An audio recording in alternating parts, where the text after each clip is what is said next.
waxa subaxnimadii hore ee saaka taliska qaybta bilayska gobolka Awdal lagu gubay qaad tiro badan oo ay soo qabteen ciidanka booliiska gobolkani Awdal qaadkani oo si sharci darro lagu soo gelinay magaalada Boorama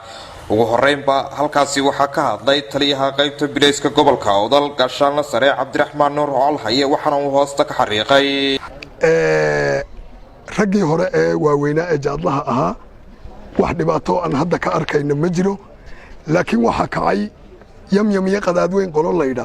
oo degle dhabarkay ku guraan iyo degta runtii waxaan leeyahay amar qaran baan haysanaa cidaanu ku qabanno jaadka iyo hantida iyo lafihiisaba sharcigaanu horgeynayna waxa laga yaabaa inay sababi karto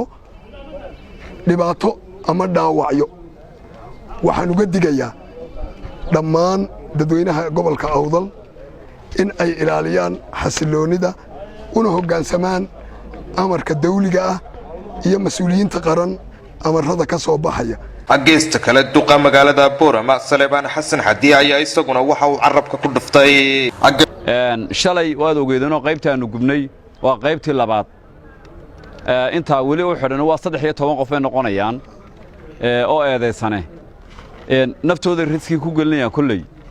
waan arkaynaa oo talo way qaadan waayeen xanuunka corona hayba taladii qaadan waayeen majaaday cunayaan bay talo ka qaadanayaan waxa la idin soo koobo waxa la yiri inta bisha Ramadaan inta hadda diin kar weydeen dawladdu go'aankeeda way socodsiinaysaa hantida iyo gaadiidka gacanta lagu dhigana waa la wareegayaa wax muran ka taagan yahay taas calaamada ciidanka lagu dhifanaya waxaan leenahay dadka shalay hawlgalkan ku jirnay ilaa dila de waxad is oranaysaa dadkii musiibo kala loo sheegay intaan baalka ku mashquulsaneen karoonihina wayna dhax socdaayo imika calaamada la sheegaya degmada isku duwaha kullee arinta ka warbixin doona runtii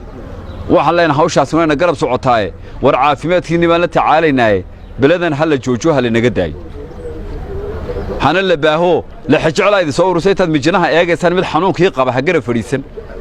intaan farana waa inta weey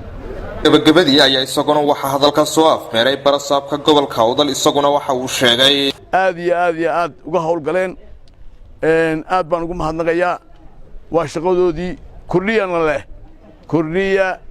oo waxay noo dhiman jidkan Harawe maanta inagoo wada joognayno taliya ciidanka qaybinaynaa jidka Harawe iyo xagga wixii naga xigay ilaa baalkiina ciidan baynu u diraynaa ciidanka xaggii kalena ciidan baynu u diraynaa waynu isqaybinaynaa u kala tagi mayno gelka horeyno waajibaadka kala qaadanaynaa ciidanka waa ku diyaar waan ogahay aad iyo aad baan ugu qanaaqayaa militarigana waxaan leeyahay war marka hore faranta anagu hore idin diri mayno qaadka qabta idin ma lihine laakiin meeshaan u taag weyno ama meesha aad joogtaan ka maraya qabta sida garoyo cawlo kale iyo airportka ciidanka guutada degan iyana waxaan leenahay ka maraya qabta ee aad aragtaan Ridwaan Cabdi Casiis Ali wararka warbaahinta magaalada Boorama.